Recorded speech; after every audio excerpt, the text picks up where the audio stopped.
শুনছেন talk theatre, power by one feather entertainment. আমাদের জীবনে এমন কিছু ঘটনা ঘটে যার কারণ খুঁজতে গেলে কোনো উত্তর পাওয়া যায় না। কিভাবে হলো, কে করেছে ইত্যাদি অনেক রকম প্রশ্ন ঘুরতে থাকে মাথার মধ্যে। আমাদেরও ঠিক একই রকম অভিজ্ঞতা হবে আজকের গল্পটি শোনার পর। নমস্কার, আপনাদের সকলকে স্বাগত জানাই টক থিয়েটারের অফিসিয়াল ইউটিউব চ্যানেলে power by one feather entertainment. আজ আপনারা শুনবেন লেখক মানবেন্দ্র পালের গল্প বামনের কঙ্কাল। গল্প পাঠে সৌপ্তিক মল্লিক ও অন্যান্য চরিত্রে আলাপন মুখার্জি ও আত্রেয় ব্যানার্জি।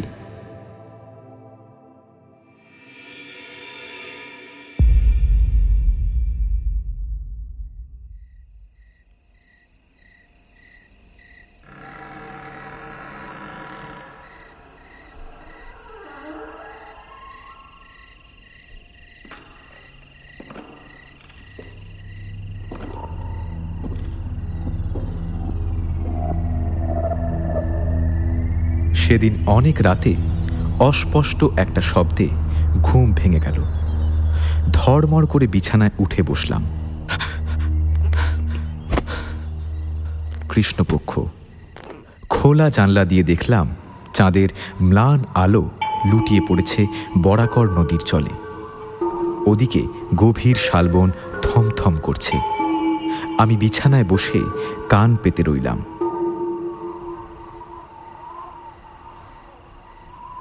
না, কোনো শব্দ নেই।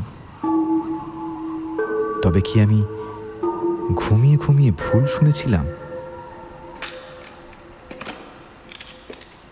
তারপরেই চমকে উঠলাম। আবার সেই খট খট শব্দ। কেউ যেন কাঠের সিঁড়ির উপর দিয়ে মাতালের মতো টেনে টেনে ওঠবার চেষ্টা করছে। হঠাৎই শব্দটা থেমে গেল।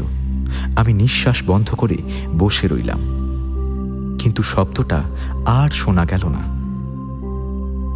আশ্চর্য, কে আসছিল সিঁড়ি দিয়ে উঠে? কেনই বা দোতলা পর্যন্ত উঠল না? চোর ডাকাত?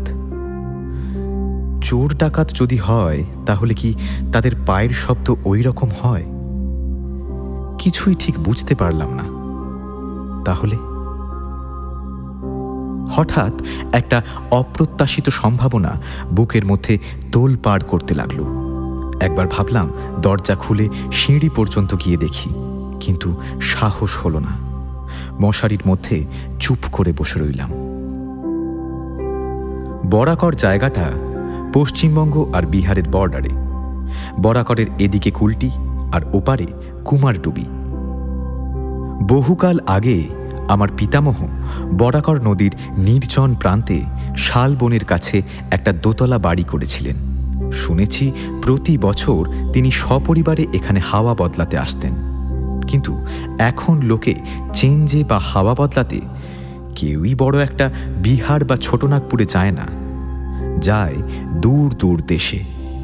সেই জন্য নির্জন নদীর ধারে পূর্বপুরুষের এই বাড়ির প্রতি কারো আর আকর্ষণ নেই।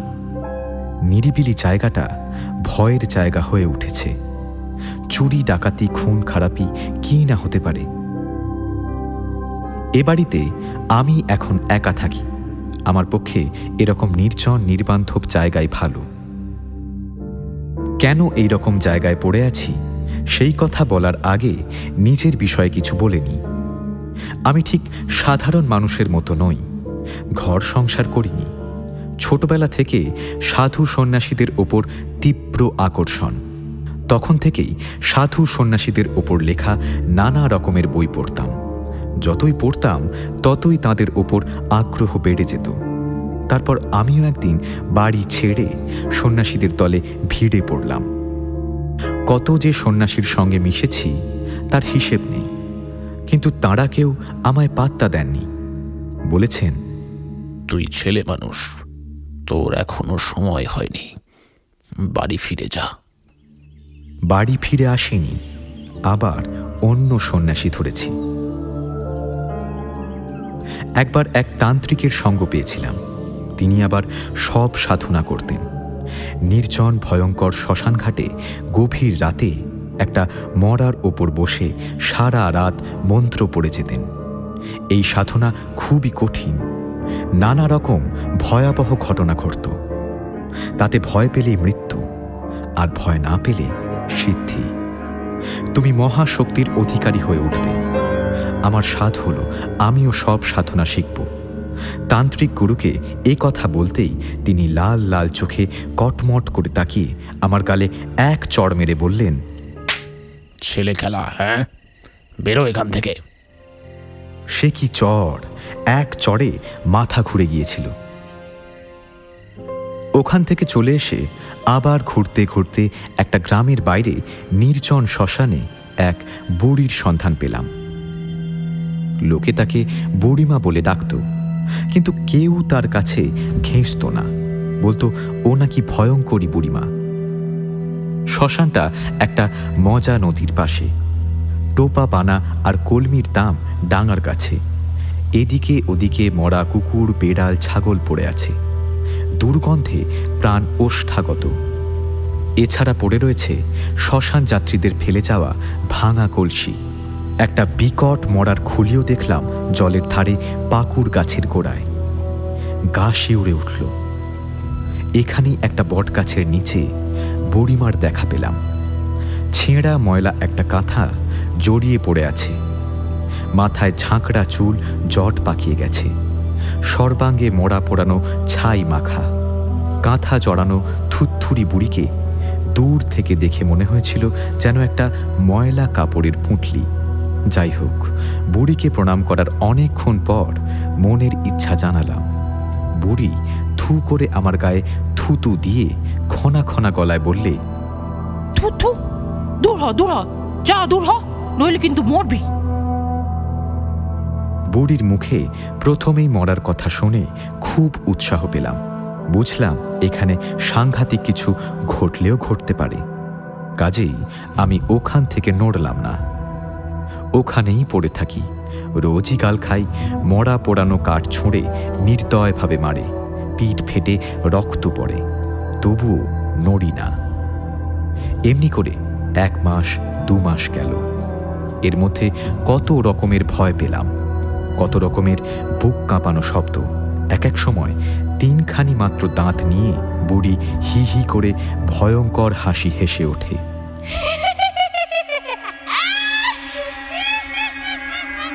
আমি তখন তার দিকে তাকিয়ে মা মা করে ডাকি। অমনি ভয় কেটে যায়। ক্রমে বোধহয় আমার ধৈর্য দেখে বুড়িমা নরম হলো। ভূত প্রেতের কত কথা শোনালো। বলল, এই শ্মশান বহুকালের জানিস? লক্ষ চিতা জ্বলেছে। এই পবিত্র থানে ভূত প্রেত পিশাচ কি নেই? ভূত ছাড়াও আছে গোদাম, আছে বেঁকি। মানুষ মরলে চোখে দেখা যায় না, তবু তারা থাকে। বুড়িমা ফোকলা দাঁতে ফক ফক করে কথা বলে। অনেক রকমের প্রাণী ভূত আছে। তাদের বুদ্ধি মানুষের চেয়ে কম, কিন্তু শক্তি অনেক বেশি। এরা হলো ডাকিনী আর সখিনী। আর এক ধরনের অপদেবতা আছে, তারাও সাংঘাতিক। এদের বলে হাঁকিনী। মন্ত্র বলে এদের বশ করতে পারলে এদের যা করতে বলবে তাই করবে, কিন্তু একটু অসাবধান হলেই এরা তোকেই মেরে ফেলবে। আমি অবাক হয়ে এই প্রেত সিদ্ধ বুড়িমার কথা শুনি। শ্রদ্ধা বিশ্বাস বাড়ে। শেষে একদিন ভয়ে ভয়ে সব সাধনা শিখিয়ে দেবার জন্য বললাম। এই উদ্দেশ্যেই তো আমার আশা। আমার কথা শুনে বুড়িমা তো চোটে আগুন। অনেক কষ্ট করে শেষ পর্যন্ত বুড়িকে রাজি করালাম। বললে, এত করে ধরছিস, ঠিক আছে, দেব দেব, তবে খেতে হলে কিন্তু আমি বাঁচাতে পারবো না। আনন্দে লাফিয়ে উঠে বললাম, সাধনা করতে গিয়ে যদি প্রাণ যায় যাক, বুড়িমা একটু মুচকে হাসল, বললে, তবে যা, বাজার থেকে জিনিসগুলো কিনে নিয়ে আয়। 2-3 দিন ধরে বুড়িমার ফর্দ মতো জিনিসগুলো শহরে গিয়ে কিনে আনলাম, কিন্তু আসল জিনিস কই? সব তো আর বাজারে কিনতে পাওয়া যায় না। আজ বেশ কদিন ঘাটে একটা মরাও আসেনি। মরা এলে কি পাওয়া যাবে? যারা মরা নিয়ে আসে তারা তো মরা পুড়িয়ে চলে যাবে। এক যদি প্রবল বৃষ্টি হয়, চিতা জ্বালতে না পেরে মরা ভাসিয়ে দেয়, তাহলে হয়তো সেই সব পাওয়া যেতে পারে, কিন্তু সেই সম্ভাবনাই বা কোথায়? বুড়িমা মুচকে মুচকে হাসতে লাগলো। আমার কান্না পেল। বললাম, তাহলে কি হবে বুড়িমা? আমার করুণ অবস্থা দেখে বুড়ির যেন দয়া হলো। বলল, তাহলে এক কাজ কর বুঝলি, আমায় গলা টিপে মেরে ফেল, তারপর আমার শবের ওপর বসেই। প্রথমে ভেবেছিলাম বুড়ি বুঝি মশকরা করছে, কিন্তু যখন সে কাঁদো কাঁদো হয়ে তার বড় বড় বাঁকানো রক্তশূন্য নখ শুদ্ধ হাত দিয়ে আমার হাত ধরে বলল, আমি তো তোকে বলছি তুই আমায় মার, আমার শরীরটা তাহলে সব সিদ্ধ হবে। ওরে, আমি একটা সৎ কাজ করে মুক্তি পাবো। তখন আমি বিভ্রান্ত হয়ে পড়লাম। বললাম, না, খুন করে ফাঁসি যেতে পারবো না। দূর পাগল, পুলিশ টের পাবে কি করে? এখানে জনমনীষী নেই। নে, শেষ করে দে আমাকে। আমি খুন করতে পারবো না বলে ছুটে পালাবার চেষ্টা করতেই বুড়িমা খপ করে আমার হাতটা চেপে ধরল। সে যে কি শক্ত হাত তা বোঝাতে পারবো না। ওই থুরথুরে বুড়ি এত শক্তি কোথায় পেল? বুড়িমা বলল, যেতে হবে না, আমাকে মারতেও হবে না।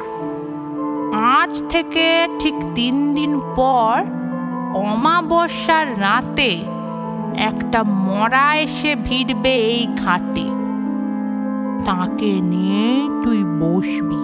মরা আসবেই, তুমি তা জানলে কি করে? আমি সব জানতে পারি। কোথা থেকে আসবে? এখান থেকে 1 মাইল পর দূরে গদাধরপুরের চামারদের একটা 14-15 বছরের ছেলে মরবে। আমি তাকে দেখেছি, ভারী সুলক্ষণ আছে ছেলেটি। কিন্তু সে যে মরবেই তা তুমি জানলে কি করে? বললাম তো, আমি সব জানতে পারি। সে ক্ষমতা আমার না থাকলে তুই এসেছিস কেন আমার কাছে? শুনে কিরকম যেন ভয় পেয়ে গেলাম। বুড়িমা মনের অবস্থাটা ঠিক টের পেল। বলল, এই দেখো, এখনই তুই ভয়ে ভিড়মি খাচ্ছিস, তোর দ্বারা কিচ্ছু হবে না। তবু যে সেই ভীতু আমিটা কি করে সব কাজ প্রায় নিখুঁতভাবে করতে পেরেছিলাম ভেবে আজও অবাক হই। সেদিনই গভীর রাতে বুড়িমা বলল, শোন, আমি একটু ঘুরে আসি, তুই একা থাকতে পারবি তো? পারবো। তুমি কোথায় যাচ্ছ? রেগে মেগে বুড়িমা বলল, এত খোঁজে তোর কি দরকার বাপু? বেশ, তা কখন ফিরবে বলবে তো? রাত থাকতে থাকতে ফিরবো। তোর তো দেখছি শীত করছে, দাঁড়া। বলে চটের বস্তা থেকে একটা ছেঁড়া ময়লা দাগ ধরা বিছানার চাদর এনে দিয়ে বলল, এটা গায়ে দে, আরাম পাবি। ইস ম্যাগো, এই চাদর তুমি পেলে কোথায়? পাবো আবার কোথায়?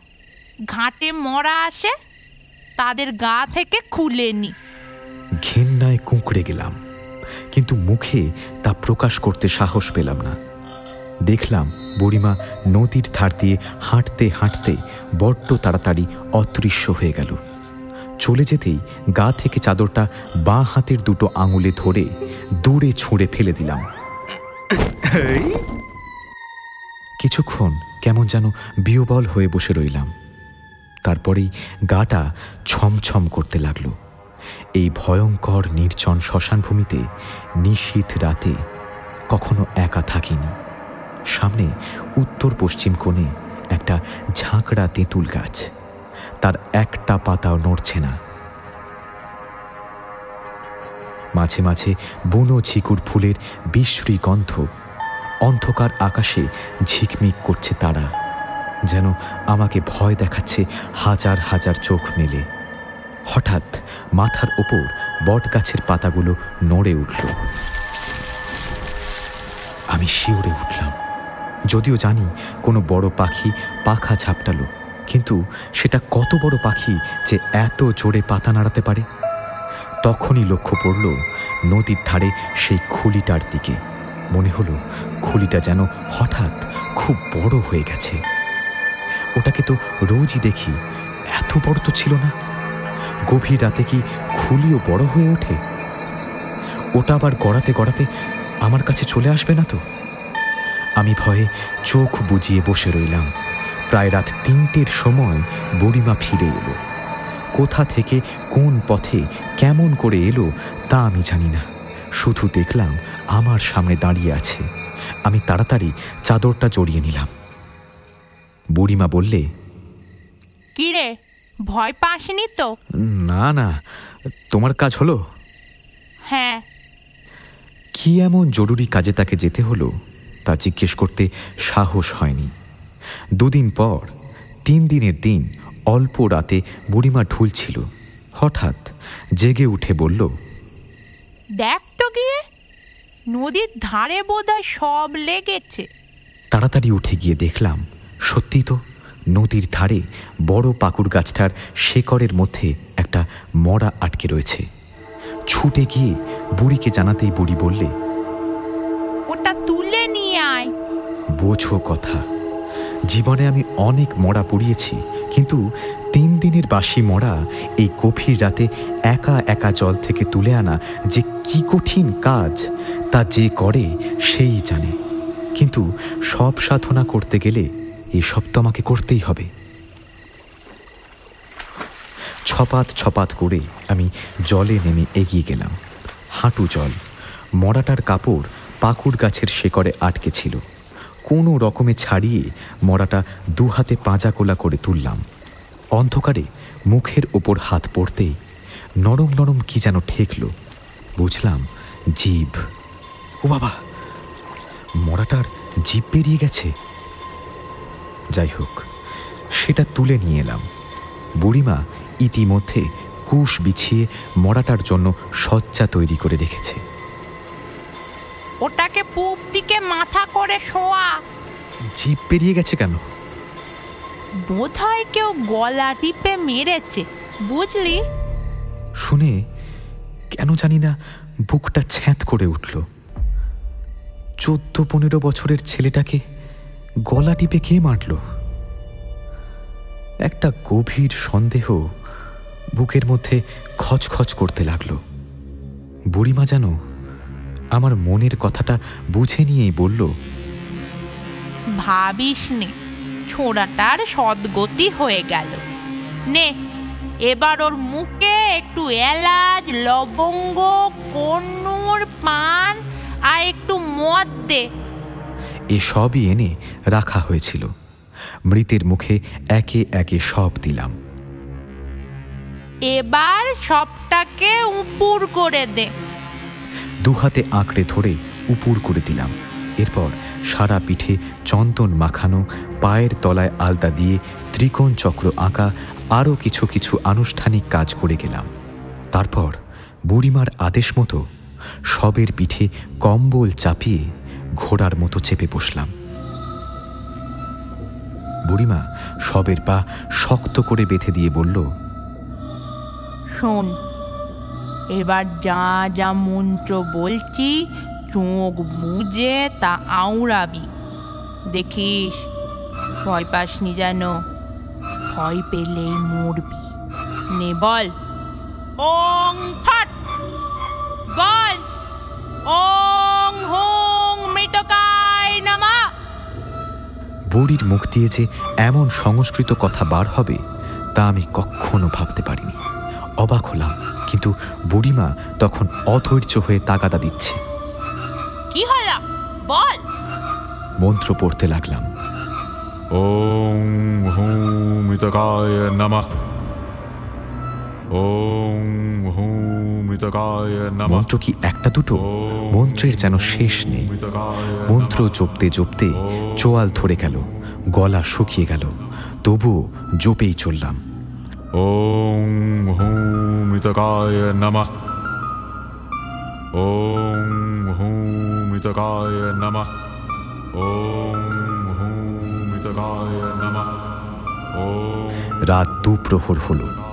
চারিদিকে চাপ চাপ অন্ধকার। নদীর জল কালো অন্ধকারে ঢেকে গেছে। দূরে কাঁসার ছোপে শেয়াল ডেকে উঠল।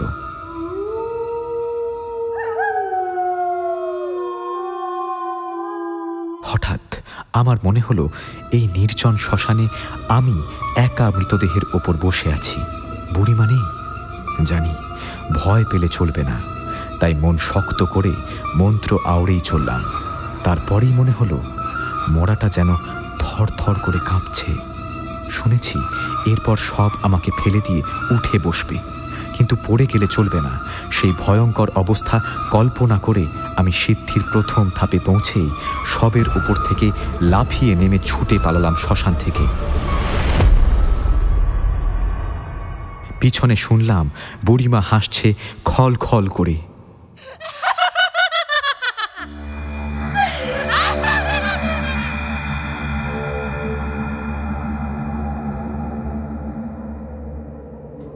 সব সাধনার এখানেই আমার ইতি। আর কখনো আমি অমুখ হইনি। এই হলো আমার জীবনের একদিকের ইতিহাস।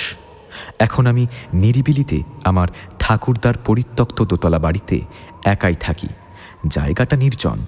কিছু আদিবাসীদের ঘর, তারা চাষবাস করে।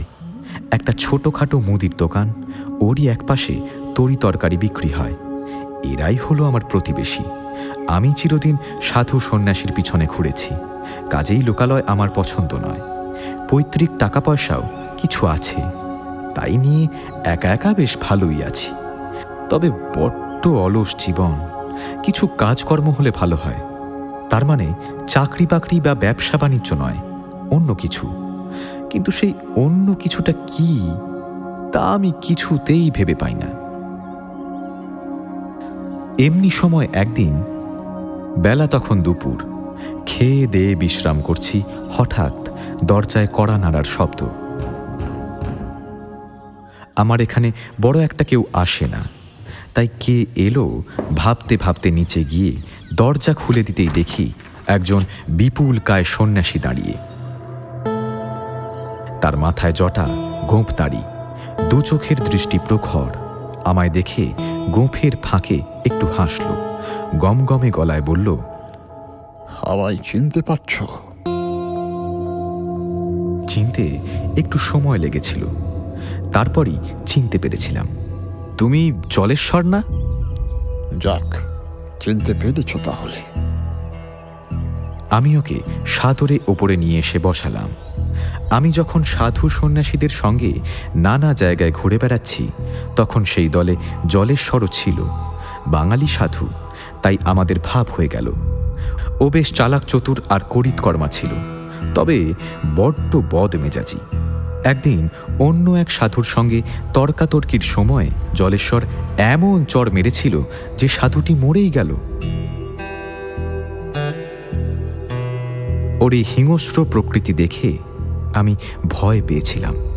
অন্য সন্ন্যাসীরা তাকে দল থেকে তাড়িয়ে দিয়েছিল, তার জন্য ওর এতটুকু দুঃখ কষ্ট হয়নি। আমার সম্বন্ধে ওর খুব কৌতূহল ছিল, খুঁটিয়ে খুঁটিয়ে আমার বাড়ির খবর নিত। আমার যে বেশ কিছু টাকা পয়সা আছে তা জেনেও ও জিজ্ঞেস করত, তবে কেন আমি সংসার না করে সন্ন্যাসী হয়েছি। তারপরও যখন শুনল সন্ন্যাসীদের সঙ্গে সঙ্গে ঘোরার আমার একমাত্র উদ্দেশ্য হল সব সাধনা করে সিদ্ধি লাভ করা, তখন ও একই ইচ্ছের কথা বলেছিল। তবে এও বলেছিল সব সাধনা এসব সন্ন্যাসীদের কম্য নয়, যদি শিখতে চাও তো চলো অন্য কোথাও যাই। তারপর ও তো দল থেকে সরে গেল। তার পরের কথা আর জানি না। জানলাম এতকাল পর সব সাধনার চেষ্টা এখনো ও চালিয়ে যাচ্ছে, কিন্তু তেমন সুযোগ হচ্ছে না। তারপর ও জিজ্ঞেস করলো আমি কি করছি। বললাম কিছুই না। কিছুই যদি না করো তাহলে নির্বান্ধব জায়গায় একা পড়ে আছো কেন? এমনি। নিশ্চয়ই কিছু করছো, তুমি সেটা আমার কাছ থেকে লুকোচ্ছ। একটু থেমে বলল, আমার কাছ থেকে লুকোচ্ছ কেন? আমরা দুজন তো একই পথের পথিক।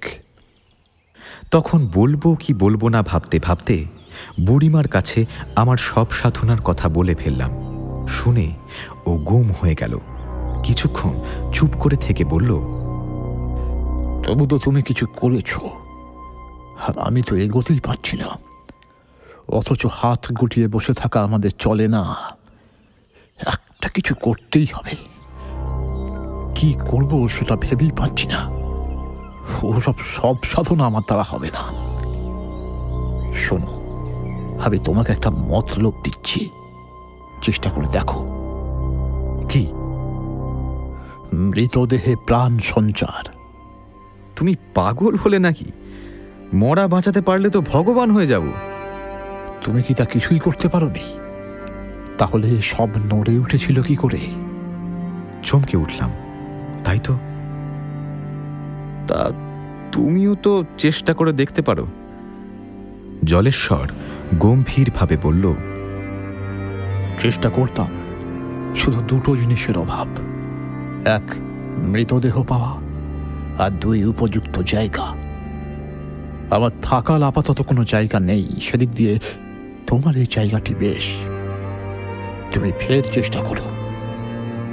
আমিও জায়গা দেখছি, কিন্তু আজ চললাম, একদিন এসে খোঁজ নিয়ে যাব।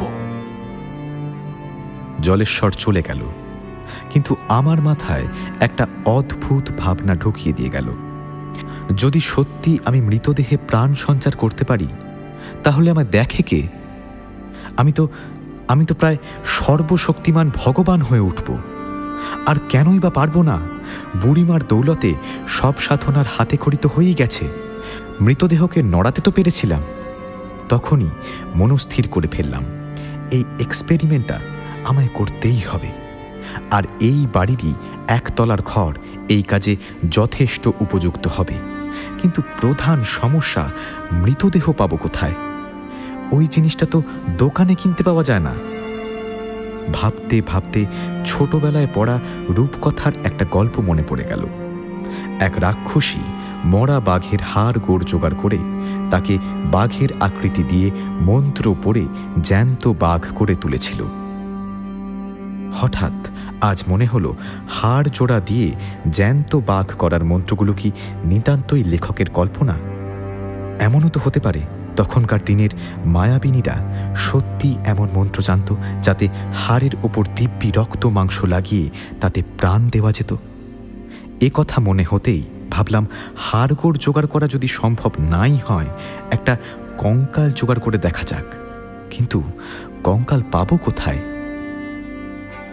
অনেকেরই জানা আছে, হাসপাতালে যেসব বেওয়ারিশ মৃতদেহ পড়ে থাকে সেগুলোকে পুঁতে দেওয়া হয়। কিন্তু ইদানিং এই সব মৃতদেহ নিয়ে ব্যবসা শুরু হয়েছে। কিছু লোক হাসপাতালের জমাদার প্রভৃতিদের গোপনে টাকা দিয়ে এই সব মৃতদেহ নিয়ে যায়। তারপর আরও গোপনে অ্যাসিড দিয়ে গলিয়ে পচিয়ে গোটা কঙ্কালটা বের করে নেয়। তারপর হাসপাতালে যেখানে অ্যানাটমি শেখানো হয় সেখানে অনেক টাকায় বিক্রি করে দেয়। ডাক্তারি পড়তে গেলে গোটা কঙ্কালের দরকার হয়। এইবার আমি ওই রকম কঙ্কাল ব্যবসায়ীর সন্ধানে বেরিয়ে পড়লাম। এর জন্য আমাকে হাসপাতালে হাসপাতালে গিয়ে জমাদারদের সঙ্গে গোপনে যোগাযোগ করতে হয়েছে। তারপর ওই রকম একজন ব্যবসায়ীর গোপন ডেরার সন্ধান পেয়ে সেখানে গেলাম। ব্যবসায়ীটি এ তল্লাটে একজন রাজমিস্ত্রি বলে পরিচিত। সে তো প্রথমে ভালো করে যাচিয়ে নিল আমি পুলিশের লোক কিনা। যখন জানল প্রাইভেটে ডাক্তারি পরীক্ষা দেবার জন্যই আমি একটা গোটা কঙ্কাল খুঁজছি, তখন সে দরজা জানলা বন্ধ করে 2-3টে কঙ্কাল বের করে দেখালো। কিন্তু সব কটাতেই খুঁত আছে, হয়তো খুলিটা একটু ফাটা কিংবা একটা আঙুল ভাঙা। এতে আমার কাজ হবে না বলে যখন হতাশ হয়ে চলে আসছি, তখন ছুঁচলো মুখ লুঙ্গি পরা লোকটা দুর্গন্ধপূর্ণ অন্ধকার গুদাম ঘর থেকে একটা বেঁটে কঙ্কাল এনে দেখালো। কঙ্কালটা যেন 9-10 বছরের ছেলের, খড়ির সঙ্গে কি সব ওষুধ মাখানো। লোকটা নিচু গলায় বলল, এটা কাউকে দেখায় না স্যার, এত পুরনো কঙ্কাল বড় একটা পাওয়া যায় না। জম্মু কাশ্মীরের কাছে পুরনো কবর খুঁড়ে এটা পাওয়া গেছে। ওখানকার লোকেরা বলে এটা নাকি এককালের সাংঘাতিক বামন দৌলত খাঁর কঙ্কাল। আমি অবাক হয়ে বললাম, এটা এটা বামনের কঙ্কাল? হ্যাঁ স্যার, দেখছেন না আঙুলগুলো কেমন মোটা মোটা, দেহের তুলনায় মাথাটা কত বড় আর বুকের খাঁচাটা কত চওড়া। জিনিস আর পাবেন কোথায়? এ কঙ্কাল কোনো এক দৌলত খাঁড়ি হোক আর নসরত খাঁড়ি হোক, ও নিয়ে মাথা না ঘামিয়ে আমি ওটাই যথেষ্ট বেশি দাম দিয়ে কিনে নিলাম। কিন্তু এটা অত দূরে আমার বাড়ি পর্যন্ত নিয়ে যাব কি করে? কোলে করে তো আর নিয়ে যাওয়া যায় না। সে ব্যবস্থা ব্যবসায়ী করে দিল। ওর চেনাশোনা একটা ছই ঢাকা গরুর গাড়ি ডেকে আনলো। কঙ্কালটা আপাদ মস্তক কম্বল দিয়ে মোড়ে নিরাপদে বাড়ি নিয়ে এলাম। আমার বাড়ির নিচের তলায় একটা ঘর, বেশ অন্ধকার। সেখানেই পুরু করে খড় বিছিয়ে তার উপর কঙ্কালটা রাখতে গেলাম, কিন্তু কঙ্কালটা যেন হাত থেকে পিছলে পড়ে গেল। আশ্চর্য হলাম, পড়ে যাবার তো কথা নয়, আমি তো 2 হাত দিয়ে ধরেছিলাম, আর পড়বি তো পর উপুর হয়ে। আমি হাঁটু গেড়ে বসে 2 হাতে করে কঙ্কালটা চিৎ করে দিলাম। চিৎ করে দিতেই মনে হলো কঙ্কালটার চোখের গর্ত দুটো কেমন যেন, গর্তের ভিতরে কি যেন চিকচিক করছে। ভাবলাম বুঝি চোখের কোটরে এক ঝাঁক জোনাকি বাসা বেঁধেছে। একটা কাঠি দিয়ে খোঁচালাম, কাঠিটা চোখের গর্ত দিয়ে দিব্যি নেমে গেল। কিছু মাটি ঝরে পড়ল। প্রথমে চিকচিক করতে দেখে ঘাবড়ে গিয়েছিলাম, এ আবার কি রে বাবা। এখন নিশ্চিন্ত হলাম। জানলা বন্ধ করে দরজায় শেকল তুলে দিয়ে উপরে উঠে এলাম। মনে মনে বললাম, এখানে আরাম করে কিছুদিন ঘুমুন। উপরে উঠে এসেও মনটা কেমন যেন খচখচ করতে লাগলো। চোখের কোটরে যে চিকচিক করছিল, সেটা কি সত্যি আমার দেখার ভুল, নাকি ভয়ঙ্কর কিছুর ইঙ্গিত?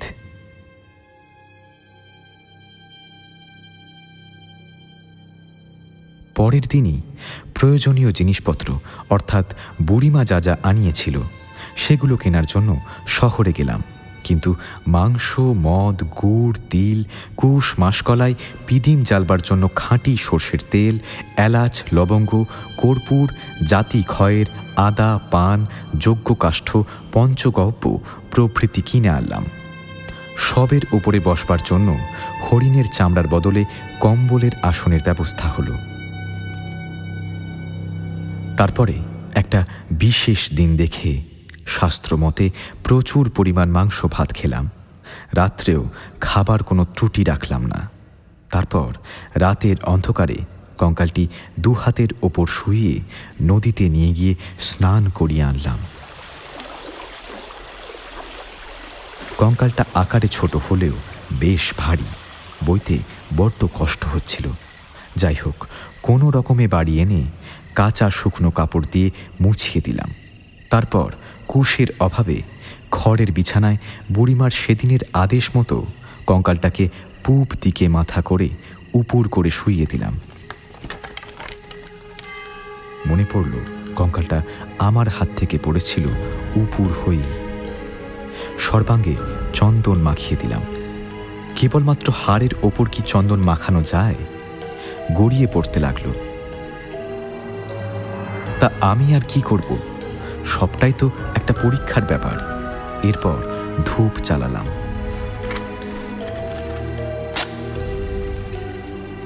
তারপর কঙ্কালের ওপর কম্বলের আসন পেতে ঘোড়ায় চড়ার মতো বসলাম। অমনি হাড়গুলো নড়বড় করে উঠল। আমার তখনই কেমন যেন ভয় ভয় করতে লাগলো, কেননা আমি জানি ফাঁকি দিচ্ছি। সব সাধনার নামে কবেকার একটা বামনের কঙ্কাল নিয়ে ছেলে খেলা করছি। সব সাধনার নামে আমি কঙ্কাল সাধনা করছি। তবু আমি নানা রকম প্রাথমিক ক্রিয়াগুলো সেরে ফেললাম। তারপর চোখ বুজিয়ে গম্ভীর স্বরে মন্ত্রোচ্চারণ করলাম। ওং ফট ওং হুমিতকায় নমঃ। ওং হুমিতকায় নমঃ। ওং হুমিতকায় নমঃ। হে মৃত ব্যক্তি, তুমি যেই হও, তোমাকে নমস্কার।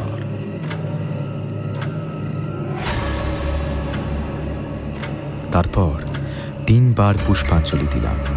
এইভাবে অনেক রাত পর্যন্ত ধ্যান করতে লাগলাম। অন্ধকার ঘরে শুধু পিদিমের আলো জ্বলছে। ধূপের ধোঁয়াগুলো অদ্ভুত আকৃতি নিয়ে চোখের সামনে নাচতে লাগলো। আমার কেমন যেন ভয় করতে লাগলো। একটু পরেই মনে হলো কঙ্কালটা যেন নড়ছে। আমার মাথা ঝিমঝিম করতে লাগলো। নিঃশ্বাস বন্ধ হয়ে এলো। ঘামে গা ভিজে গেল। দরকার নেই বাবা, মনে মনে এই কথা বলে এক লাফে নেমে পড়লাম। ওটাকে ওইভাবে ফেলে রেখেই বাইরে থেকে দরজায় শেকল তুলে ওপরে উঠে এলাম। দরজা বন্ধ করার সময় স্পষ্ট শুনলাম কঙ্কালটার হাড়গুলোয় খটখট করে শব্দ হচ্ছে। এ ঘরে ঢুকি না বটে, কিন্তু কি একটা তীব্র আকর্ষণ আমায় ওই ঘরের দরজা পর্যন্ত টেনে নিয়ে যায়। আর এই আকর্ষণটা তীব্রতর হয়ে ওঠে সূর্য ডোবার সঙ্গে সঙ্গে। একদিন বেলা পড়ে এসেছে। নিচের তলাটা এরই মধ্যে অন্ধকার। আমি যেন আমার অজান্তেই দরজার কাছে গিয়ে দাঁড়ালাম। গোটা বাড়িটা নিঝুম, নিস্তব্ধ। হঠাৎ মনে হলো ঘরের মধ্যে নিঃশ্বাস ফেলার শব্দ। চমকে উঠলাম। এ তো মানুষের নিঃশ্বাস প্রশ্বাস। কিন্তু এই ঘরে মানুষ কোথায়? তবে কি কোনো জন্তু? না না, এ জন্তু নয়। জন্তু ঢুকবেই বা কি করে? এই নিঃশ্বাস মানুষের। আমার মেরুদণ্ড দিয়ে একটা হিমস্রোত বয়ে গেল। সর্বাঙ্গে কাঁটা দিয়ে উঠল।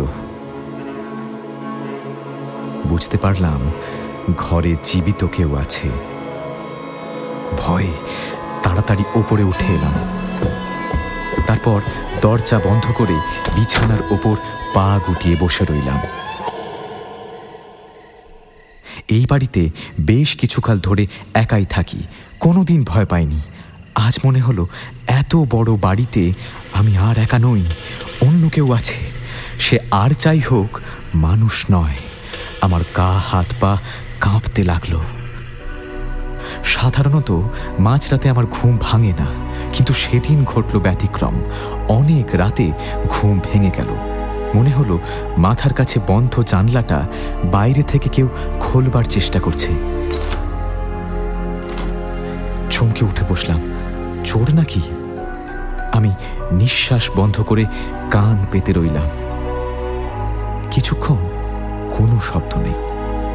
তারপরেই কেউ যেন জানলার পাল্লা ধরে টানছে। আমি সর্বশক্তি দিয়ে চেঁচিয়ে উঠলাম, কে কে ওখানে? শব্দটা থেমে গেল, কিন্তু মিনিট 2 পরেই অন্যরকম শব্দ হলো। কিছু একটা ভারী জিনিস যেন জানলা থেকে পড়ে গেল, অথবা কেউ যেন লাফিয়ে পড়ল। তারপরে শুকনো পাতা মারিয়ে কিছু যেন দ্রুত চলে গেল। সেই রাতে আর ঘুম হলো না। কে এসেছিল দোতলার জানলায়? কেনই বা জানলা খোলবার চেষ্টা করছিল কিছুই বুঝতে পারলাম না। হাতের কাছে টর্চ ছিল, কিন্তু জ্বালবার সুযোগই হয়নি।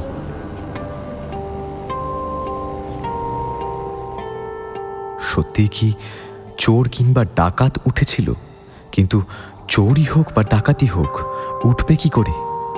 এদিকের দেওয়াল থেকে জল পড়ার কোনো পাইপ নেই, আর দেওয়াল বেয়ে দোতলায় ওঠা কোনো মানুষের সাধ্য নয়। তবে কি লোকটা মই নিয়ে এসেছিল? তা হতে পারে, কিন্তু নামবার সময় লাফ দিয়ে পড়ল কেন কি জানি। পরের দিন সকালে জানলার নিচে কোনো ফেলে যাওয়া মই দেখতে পাইনি। এইভাবে নানা সংশয়ে সন্দেহে আমি যখন দোদুল্যমান, তখনই আর একদিন রাতে এই কাহিনীর প্রথমেই যে ঘটনার উল্লেখ করেছি সেই ঘটনাটা ঘটল। ইদানিং রাতে ভালো করে ঘুম হতো না। কেবলই মনে হতো আবার বুঝি কেউ জানলার কপাট খোলবার চেষ্টা করছে। চোর ডাকাতে করছে জানলেও নিশ্চিন্ত হতে পারতাম, কেননা চোরের কাছে সাবধান সতর্ক হওয়া যায়। কিন্তু অন্য কিছু হলে।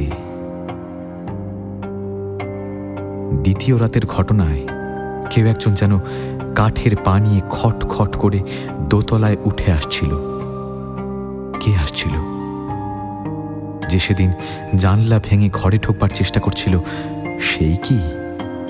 যে আসছিল সে যে আমার মুখোমুখি দাঁড়াতে চায় সে বিষয়ে বিন্দুমাত্র সন্দেহ নেই। কিন্তু কেন? আমাকে তার কিসের দরকার? এ কথা মনে হতেই ভয়ে আমার চুলগুলো খাড়া হয়ে ওঠে।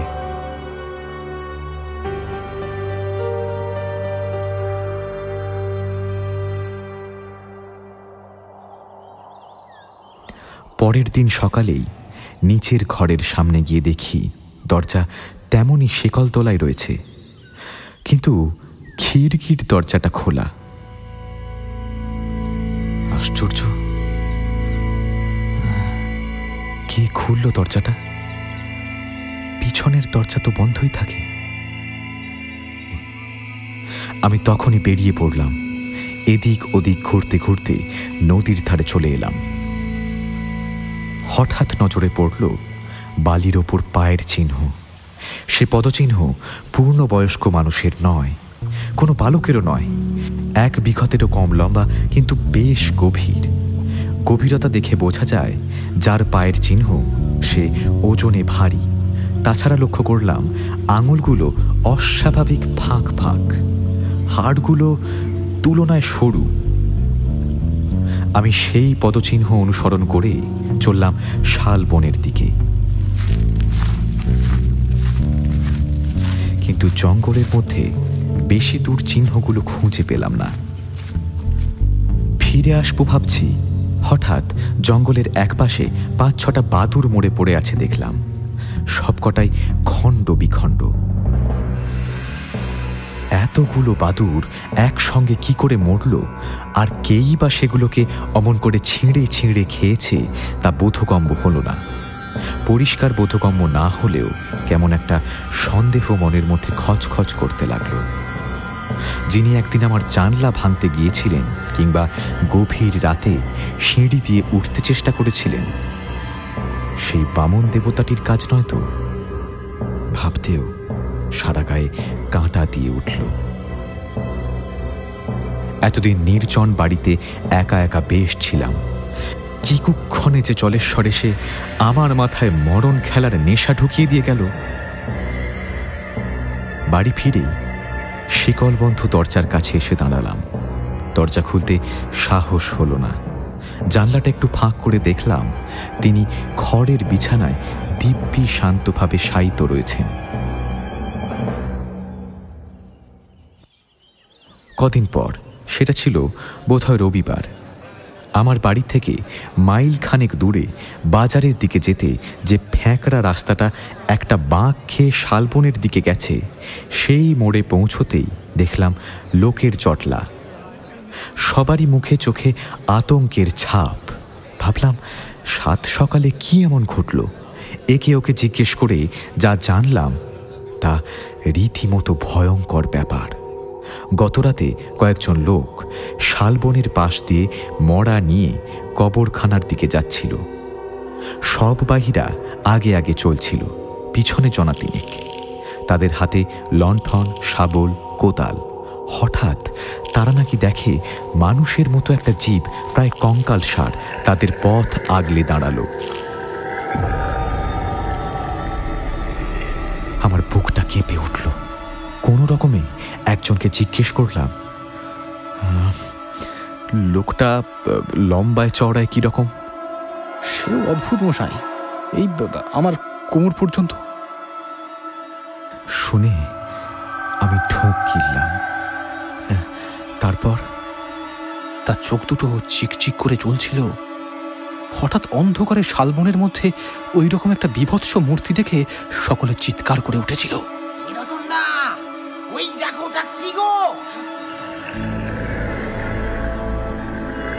অদ্ভুত জীবটা অমনি লাফ দিয়ে মরার মাচার উপর উঠে মরাটাকে টেনে নিয়ে গিয়ে বনের মধ্যে অদৃশ্য হয়ে গেল।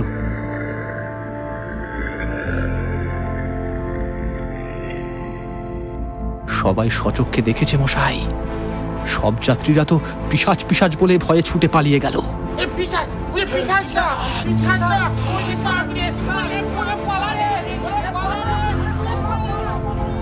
আমি একরকম হাঁপাতে হাঁপাতে জিজ্ঞেস করলাম, তারপর?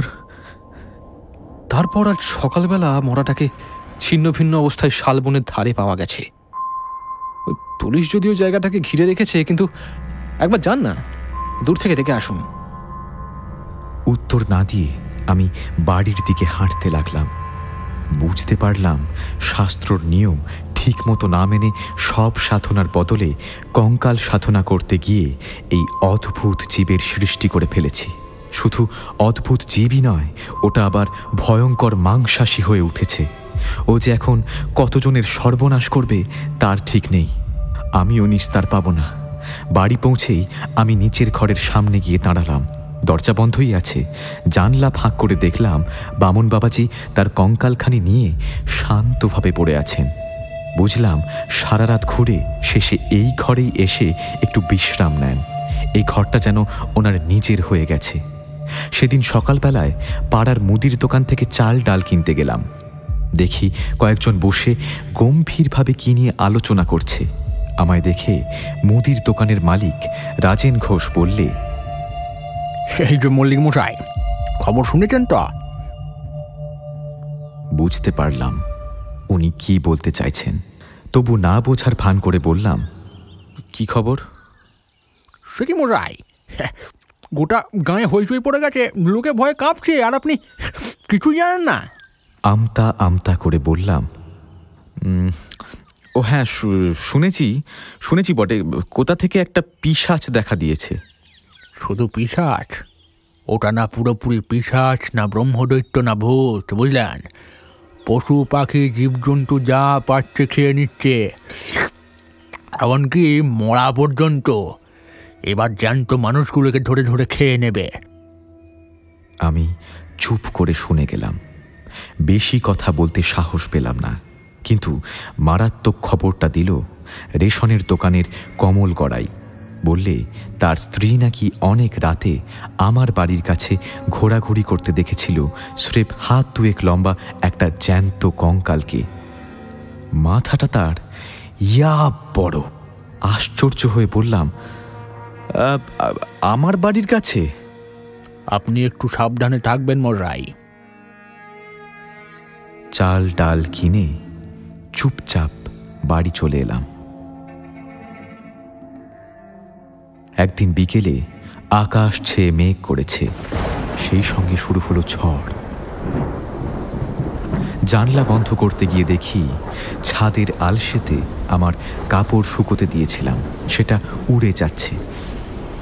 কি আশ্চর্য, আমি কাপড়টা গিঁট বেঁধে দিইনি।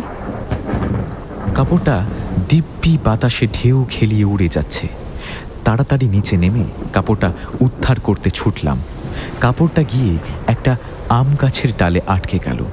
কোনো রকমে ডিঙি মেরে একটা কঞ্চির সাহায্যে ওটা পেড়ে নিলাম। প্রচণ্ড ঝড়ের মধ্যে বাড়ি ফিরে দোতলায় উঠতে যাচ্ছি। খটখট শব্দ। তাড়াতাড়ি থামের আড়ালে লুকোলাম। দেখলাম কঙ্কালটা সিঁড়ি দিয়ে নিচে নেমে আসছে। ভাগ্যি আমি উপরে ছিলাম না। অদ্ভুত আকৃতির কঙ্কালটা, তার দেহটা টানতে টানতে আর বিরাট মাথাটা নাড়তে নাড়তে নির্দিষ্ট ঘরের দিকে চলে গেল। হয়তো এবার ও নিজেই শেকল খুলে ঘরে ঢুকবে। ও তাহলে দোতলাতেও উঠতে আরম্ভ করেছে। এইটি আরো ভয়ের ব্যাপার। ও আমাকে খুঁজছে, কিন্তু কেন? নিশ্চয়ই আমার সঙ্গে গল্প করার জন্যে নয়। আমার হাত পা হিম হয়ে গেল। এরপর একা বাড়িতে এই মূর্তিমান আতঙ্কটির সঙ্গে থাকবো কি করে? না থেকেই বা যাব কোথায়?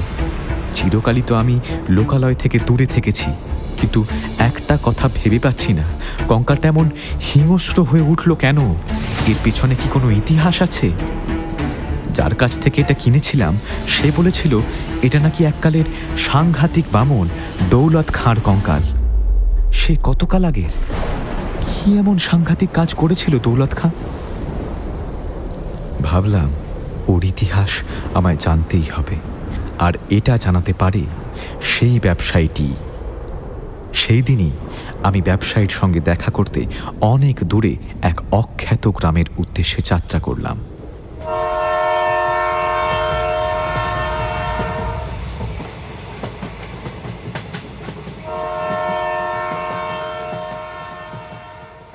ব্যবসায়ীর নাম ইদ্রিস আলী। এদিনও সে পরনে লুঙ্গি জড়িয়ে একজনের সঙ্গে বাড়ি মেরামতির হিসেব কষছিল। আমাকে চিনতে পারেনি। একটু বসতে বলে লোকটির সঙ্গে কথাবার্তা শেষ করে আমার দিকে তাকালো। বলুন স্যার। আমার পরিচয় দেবার পর ও মনে করতে পারল। সঙ্গে সঙ্গে গলার স্বর বদলে ফিস ফিস করে বলল, জিনিসটা ভালোই দিয়েছিলাম, কি বলেন? তা আপনার ডাক্তারি শেখা হচ্ছে বুঝি? এ তো সাংঘাতিক জিনিস ভাই, ওটা মাঝে মাঝে নড়ছে। ইদ্রিস আলী চমকে উঠল। বলেন কি? কিন্তু আমার কাছে এতদিন ছিল, কখনো তো নড়তে দেখিনি। হ্যাঁ সত্যি, নইলে এত দূর ছুটে আসবো কেন? যাই হোক, সাবধানে থাকবেন। ওটা শুনেছি দৌলত খাঁর কঙ্কাল সাংঘাতিক বামন ছিল এককালে। কত যে খুন করেছে তার কোনো হিসাব নেই স্যার। এটা কিন্তু আর আমি ফেরত নিতে পারবো না, আমাকে ক্ষমা করবেন। ফেরত দেবার কথা ভাবছি না, আমি এসেছিলাম ওই দৌলত খাঁর কথা জানতে। খুব কৌতূহল হচ্ছে, আপনি কি কিছু জানাতে পারেন? ওই যতটুকু বললাম তার থেকে বেশি কিন্তু আমি জানি না স্যার, আর জানবার কোনো ইচ্ছাও নেই। আমি গোপন ব্যবসা করি এই পর্যন্ত। তাছাড়া দৌলত খাঁর ব্যাপার তো বহুকাল আগের। ওর সম্বন্ধে আর কেউ কিছু বলতে পারেন কি? যার কাছ থেকে পেয়েছিলাম হয়তো একমাত্র সেই বলতে পারে। তার ঠিকানাটা আমায় দেবেন? বলেই 5টা 100 টাকার নোট ওর হাতে গুঁজে দিলাম। ইদ্রিস যে খুব খুশি হলো তা ওর চোখ মুখ দেখেই বুঝতে পারলাম। বললেন যখন, তা না হয় দিচ্ছি, কিন্তু সে তো অনেক দূর, সেই জম্মু কাশ্মীর পেহেলগান ছাড়িয়ে আচ্ছাবাল। আপনাকে অবশ্য প্রথমে জম্মুতেই নামতে হবে। যত দূরই হোক, দৌলত খাঁর ইতিহাসটা আমায় জানতেই হবে। ইদ্রিস ঠিকানা লিখে দিল। ঠিকানাটা নিয়ে আমি চলে আসছিলাম। ইদ্রিস পিছু ডাকল।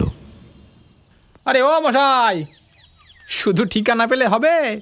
যারা কবর খুঁড়ে পুরনো কঙ্কাল বের করে তারা কি সাংঘাতিক আপনি ভাবতেও পারবেন না। পুলিশের পাই মনে করে ওরা হয়তো জ্যান্ত পুঁতে ফেলে আপনাকেই কঙ্কাল বানিয়ে দেবে। আমি হতাশ হয়ে বললাম, তাহলে উপায়? দাঁড়ান, লিখে দিচ্ছি। বলে আমার সামনে বসে উর্দুতে একটা চিঠি লিখে তারপর খামের ওপর একটা লাল ছাপ মেরে দিল। এবার নিশ্চিন্ত মনে যান, বুঝলেন? দেখবেন আবার চিঠিটা যেন হারিয়ে না ফেলেন। তবু যদি বিপদে পড়েন তাহলে বলবেন যে ইদ্রিসের মাথায় এক গাদা উকুন হয়েছে, মনে থাকবে? হেসে বললাম, ধন্যবাদ। বুঝলাম কথাটা সাংকেতিক। ইদ্রিস ফের ডেকে বলল, আর শুনুন, এইভাবে ধুতি পাঞ্জাবি পরা বাবু সেজে গেলে কিন্তু ওদের সন্দেহ কিন্তু এড়াতে পারবেন না। ফকির সেজে যাবেন, ফকির। বলবেন দেশ ভ্রমণ করেন, নানা জায়গায় কবরের ওপর কেতাব লিখে বেড়ান, বুঝলেন?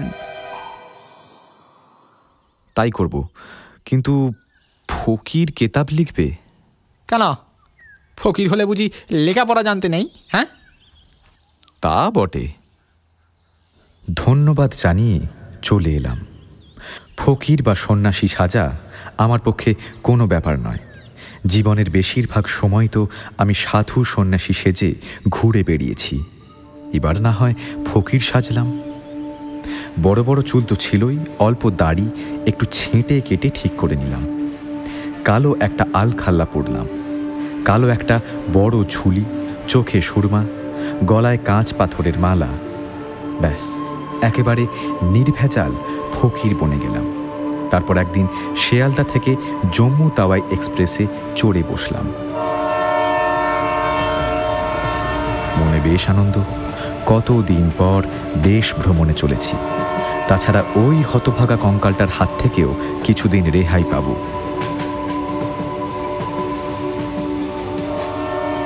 পাক্কা 2 রাত্রির কাটিয়ে জম্মু, সেখানে সকালে বাসে উঠে শ্রীনগর, রাত্রিটা একটা ছোটোখাটো হোটেলে কাটিয়ে পরের দিন পেহেলগাঁও, সেখান থেকে মাটন হয়ে আচ্ছাবাল। আঁকা বাঁকা পাহাড়ি রাস্তা, মাঝে মাঝে ঝর্ণা, গোড়ালি ডোবা সরু নদী, কখনো কখনো ছোট ছোট ঘরবাড়ি। এখানেই রয়েছে মোগল বাগান। কাছের ভঙ্গি নদীর জলধারা পাহাড় ভেঙে এখানে ঝর্ণা হয়েছে। আর এখানেই 1640 খ্রিস্টাব্দে শাহজাহান কন্যা মোগল উদ্যান তৈরি করলেন, যার সুন্দর সবুজ লনে কেয়ারি করা অজস্র রং বেরঙের ফুলের মাধুর্য ছড়িয়ে আছে স্বপ্নের মতো। কিন্তু প্রকৃতির সৌন্দর্য উপভোগ করার মতো মনের অবস্থা আমার তখন ছিল না। জালালউদ্দিনের ঠিকানা খুঁজে বের করতেই হবে, জানতে হবে বামন দৌলত খাঁর ইতিহাস। খুব সহজ কাজ নয়। অনেক খোঁজাখুঁজির পর জালালউদ্দিনের সন্ধান পেলাম।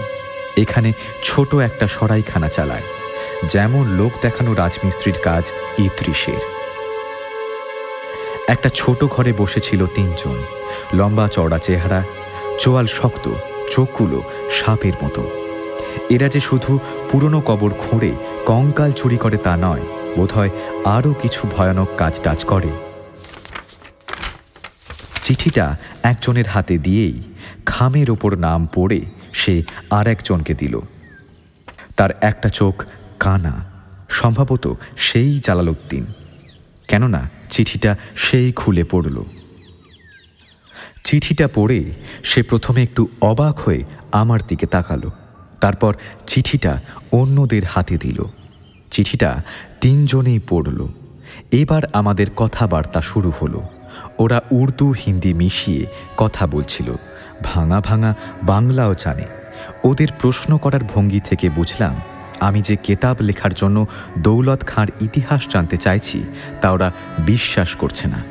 শুধুমাত্র অবিশ্বাস করাই নয়, আমি যে একটা প্রতারক এমন সন্দেহ করছিল।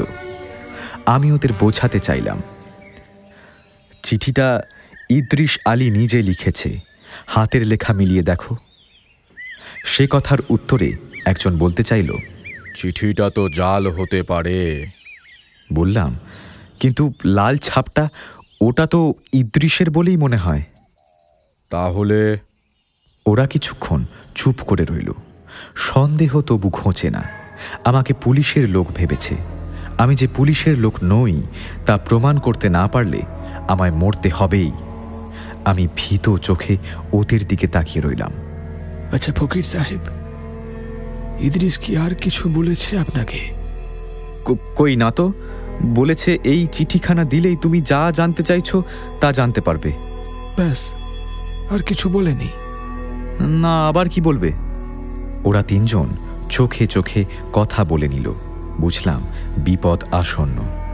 জালালউদ্দিন বলল, চলুন ফকির সাহেব, বিশ্রাম করবেন। বলে আমায় পাশের একটা ঘরে নিয়ে গিয়ে বাইরে থেকে তালা বন্ধ করে দিল। আমি প্রমাদ গুনলাম, বুঝলাম আমার আর মুক্তি নেই। আমায় ওরা বিশ্বাস করছে না। 2 দিন কেটে গেল বন্দি অবস্থায়। আমার কেবলই মাথায় ঘুরছিল, ইদ্রিস কি আর কিছু বলেছিল? না, আর কি বলবে? ও হ্যাঁ, বলেছিল ফকিরের বেশ ধরতে হবে। তা তো আমি ধরেছি, কিন্তু আর তো কিছু বলেনি। সেদিন দুপুরবেলায় ওদের একজন ঘরে ঢুকে উর্দু হিন্দি মিশিয়ে যে কথাটা বললে, বাংলায় করলে তা দাঁড়ায় এই রকম। কি ফকির সাহেব, তা কি মতলবে এসেছো খোলাখুলি বলো তো? ইদ্রিসের চিঠিতেই তো তা লেখা আছে। ও চিঠি জাল? না, জাল নয়। জাল যদি নাই হয় তাহলে ইদ্রিস আর কি বলেছে বলো দেখি? না, মানে ও তো আর কিছু বলেনি।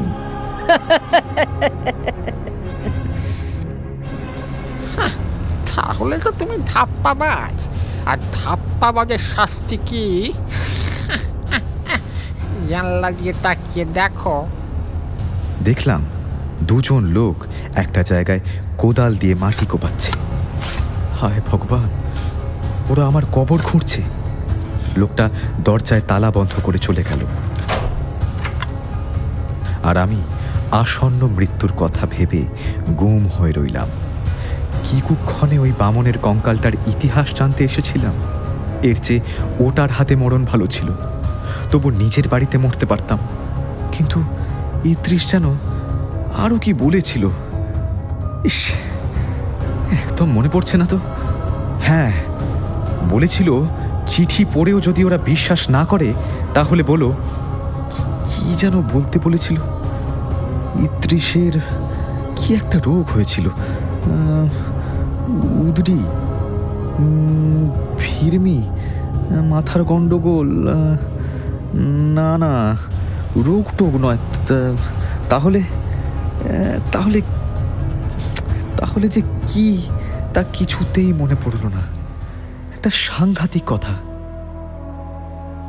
সামান্য একটা কথা ঠিক সময় কিছুতেই মনে না পড়লে তার চেয়ে কি অপরিসীম যন্ত্রণা। এমনি সময় দরজা খুলে 3 জনই ঢুকল, হাতে ছোঁড়া।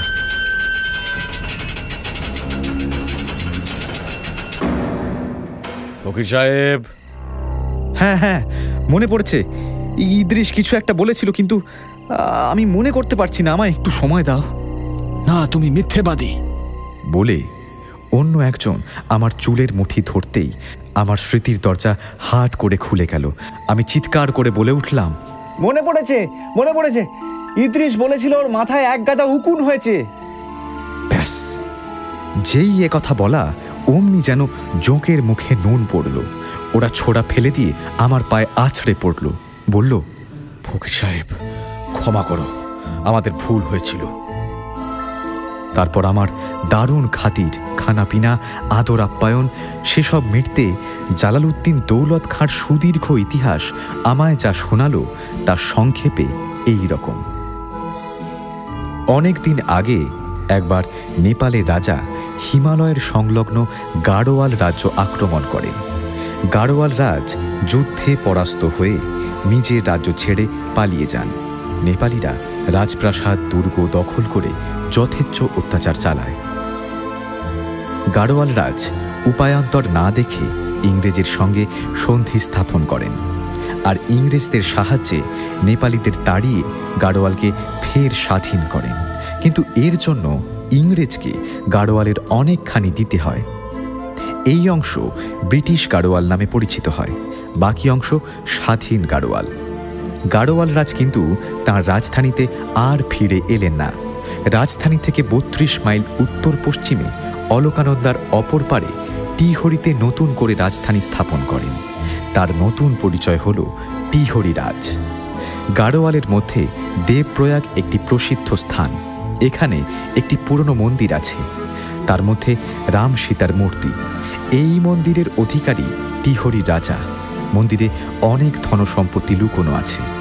টিহরি রাজ্যের নিয়ম, রাজার মৃত্যু হলে তার নিজের ব্যবহারের সব জিনিস এই মন্দিরে রাখা হয়। এই গাড়োয়ালের এক পর্বত গুহায় একটা অদ্ভুত দর্শন লোক ছিল।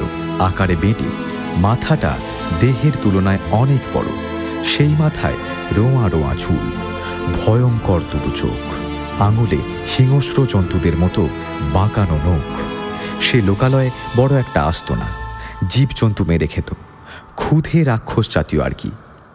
যারা তাকে দেখেছিল তারা ভয়ে পালাত। তার কি জাত কি ধর্ম তা কেউ জানত না। তার একমাত্র পরিচয় ছিল পাহাড়ি শয়তান। কত যে তার বয়স কেউ তা বুঝতে পারত না।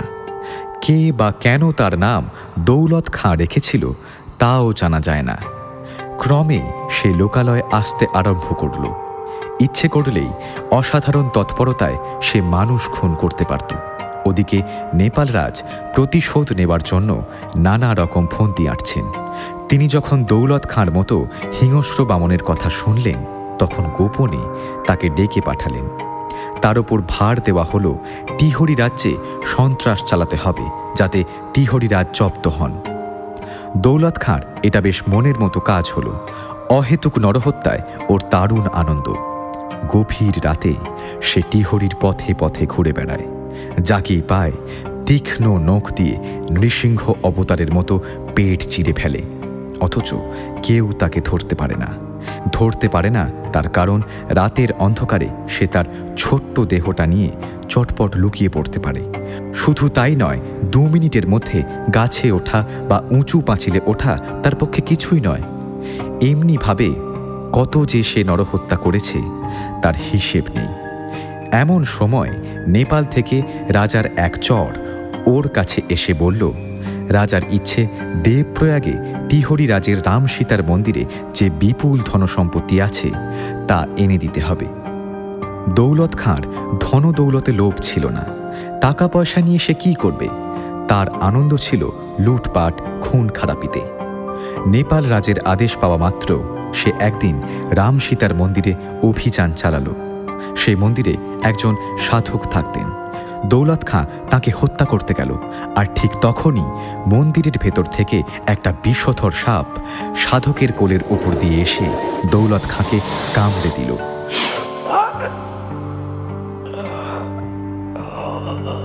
মরবার মুহূর্তে দৌলত খাঁ বুঝে গেল ওই সাধকই তাকে মেরেছে। এই হলো দৌলত খাঁর ইতিহাস। তারই কঙ্কাল আমার বাড়িতে দিব্যি অধিষ্ঠান করছে। এক বুক দুর্ভাবনা নিয়ে নিজের বাড়িতে ফিরে এলাম। কঙ্কালটা কেন যে এত ভয়ঙ্কর হিংস্র তা বুঝতে পারলাম।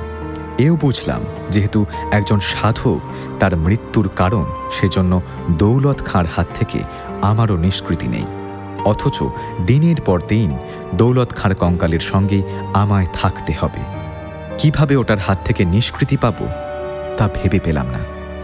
এখানে পৌঁছবার পরদিনই শহরে গিয়ে মিস্ত্রি ডেকে এনে দোতলায় সিঁড়ির মুখে আর প্রত্যেকটা জানলায় মোটা গ্রিল বসিয়ে নিলাম। অনেকটা নিশ্চিন্ত হলেও পুরোপুরি নিশ্চিন্ত হতে পারলাম না। লোহার গ্রিল দিয়ে চোর ডাকাত ঠেকানো যায়, কিন্তু প্রেতাত্মা? আধুনিক গেট বা গ্রিল কি ওদের আটকাতে পারে? তাহলে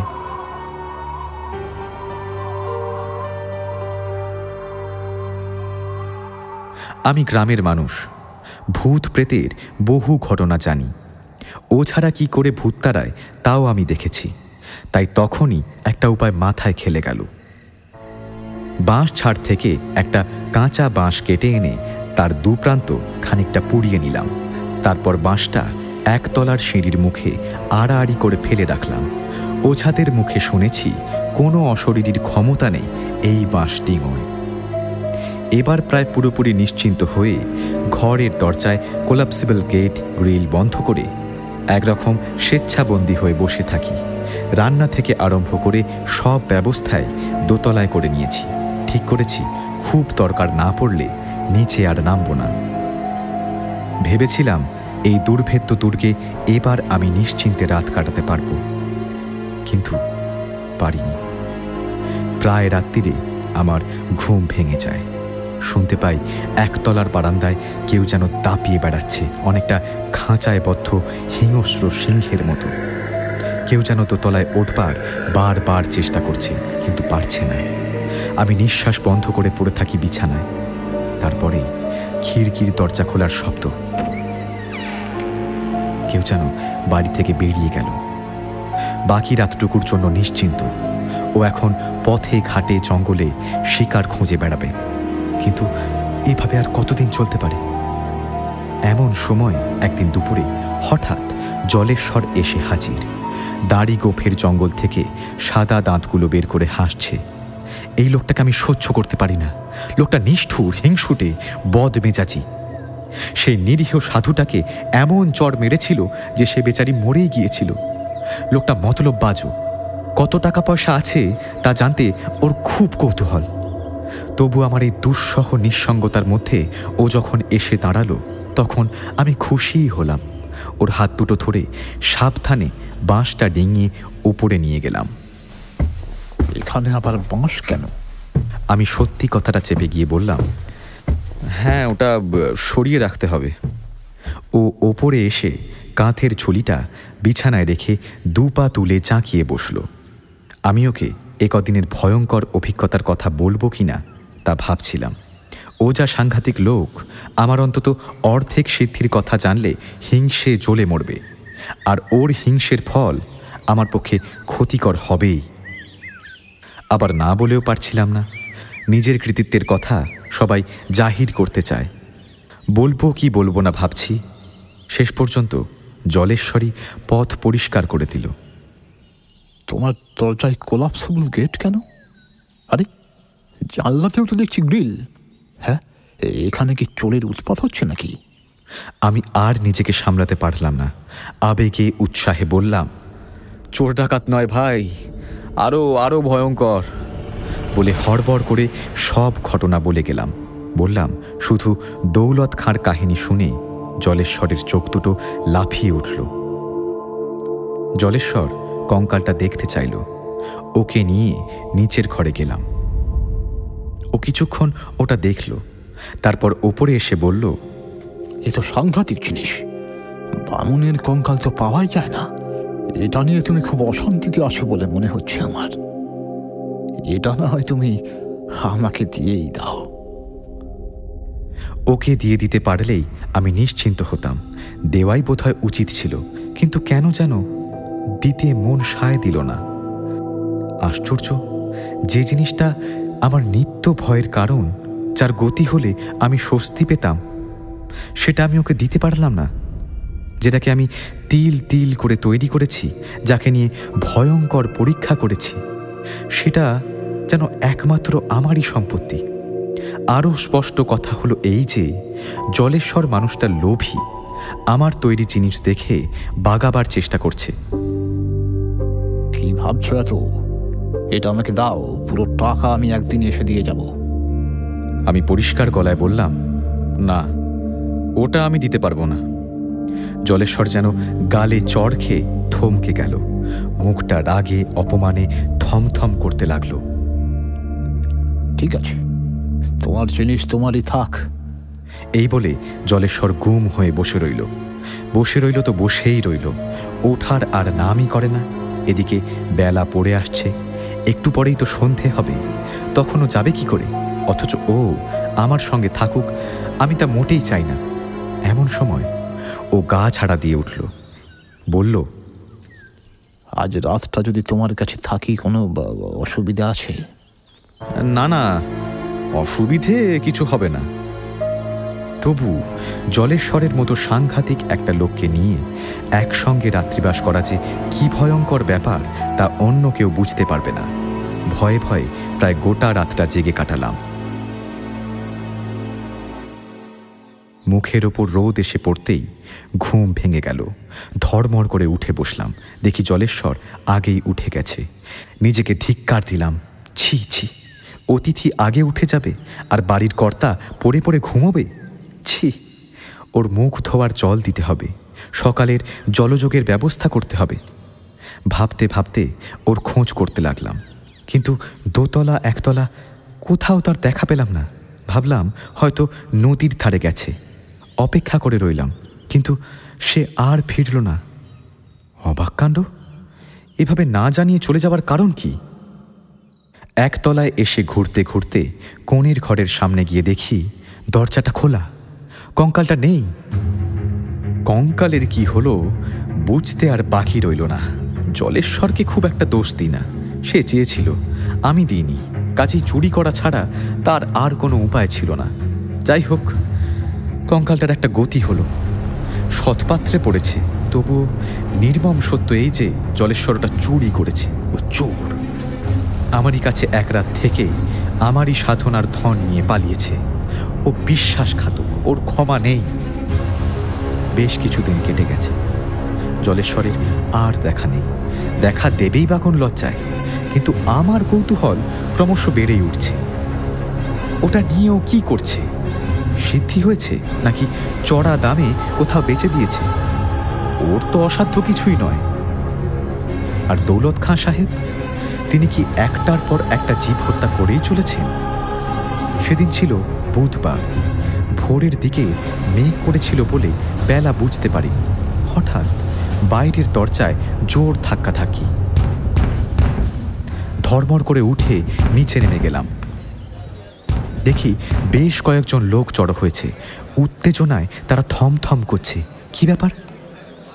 মুদির দোকানের রাজেন ঘোষ, রেশনের দোকানের কমল গড়াই আরও কয়েকজন এগিয়ে এসে বলল, একটা ডেড বডি পড়ে আছে। Dead body? আগে হ্যাঁ। কার? তা জানি না, আপনার বাড়ির পেছনে তেঁতুল গাছটার তলায়। আপনি চেনেন নাকি দেখুন গে যান। ভয়ে ভয়ে গিয়ে দেখলাম। না দেখলেই ভালো হতো। বিভৎসভাবে বিকৃত একটা মৃতদেহ, ঘাড়টা ভেঙে ঝুলছে, মুখ চোখ ক্ষতবিক্ষত, চেনার উপায় নেই। তবু যে চিনলাম তা তার বিরাট দেহ আর দাড়ি গোঁফ দেখে। কিন্তু মুখে বললাম, না না, চিনি না। বাড়ি ফিরে নিচের ঘরের দিকে চোখ পড়তেই দেখলাম দরজা খোলা। জলেশ্বরকে শেষ করে মাটিতে শুয়ে আছে দৌলত খাঁর কঙ্কালখানা, ঠিক আগের মতোই। কিন্তু এভাবে একটা ভয়ঙ্কর কঙ্কালকে নিয়ে তো চলতে পারা যায় না। প্রতি রাতেই ও বেরিয়ে যায়, আবার রাত থাকতে থাকতেই এই ঘরে অধিষ্ঠান করে। এখানেই যেন ওর ডেরা। অবশ্য ওর সৃষ্টির মুহূর্ত থেকেই ও তো এই ঘরটাকেই জানে। এটাই তো ওর সূতিকাগার, এটাই তো ওর নতুন জন্মভূমি। এখন আর এক দুশ্চিন্তা, এটাকে নিয়ে কি করব, কোথায় ফেলব। সেদিন অনেক রাতে গায়ে একটা হিম শীতল স্পর্শ পেয়ে ঘুমটা অতর্কিতে ভেঙে গেল। চমকে উঠলাম, এ কি, ঘরের মধ্যে বুড়িমা ফিক ফিক করে হাসছে। কি এত ভাবছিস রে? ওটা আমাকে দিয়ে আয়, ওটার আমি সদ্গতি করে দেব। ধর্মর করে উঠে বসলাম। বুড়িমা যেন ভোজবাজির মতো মিলিয়ে গেছে। এ কি স্বপ্ন? হতে পারে, কিন্তু তার বরফের মতো ঠান্ডা হাতের স্পর্শটা এখনো যেন গায়ে লেগে রয়েছে। যাই হোক, দু একদিন পরেই আমি গরুর গাড়ি করে কঙ্কালটা নিয়ে বুড়িমার সেই শ্মশানে এসে হাজির হলাম, যেখানে আমি দিনের পর দিন কাটিয়েছি। আশ্চর্য, বুড়িমা যেন জানতো আমি আসব। হেসে বলল, এসেছিস? আয়, শখ মিটেছে, দে ওটা। কম্বলে ঢাকা কঙ্কালটা বুড়িমার সামনে রাখলাম। বুড়িমা বলল, ওই যে একটা চিতা জ্বলছে, ওখানে শুইয়ে দে। দাঁড়া দাঁড়া, আগের গাছটা আগে সারি। বলে একটা কাঠ দিয়ে কঙ্কালটার মাথায় জোরে আঘাত করল। অমনি ফাটা মাথা থেকে এক রাশ কালো কালো পোকা চারিদিকে ছড়িয়ে পড়ল। ভয় পাস নে, এবার দে, চিতায় তুলে দে। তাই দিলাম, আর দেওয়ার সঙ্গে সঙ্গেই বামনের কঙ্কালটা ধোঁয়ায় অদৃশ্য হয়ে গেল।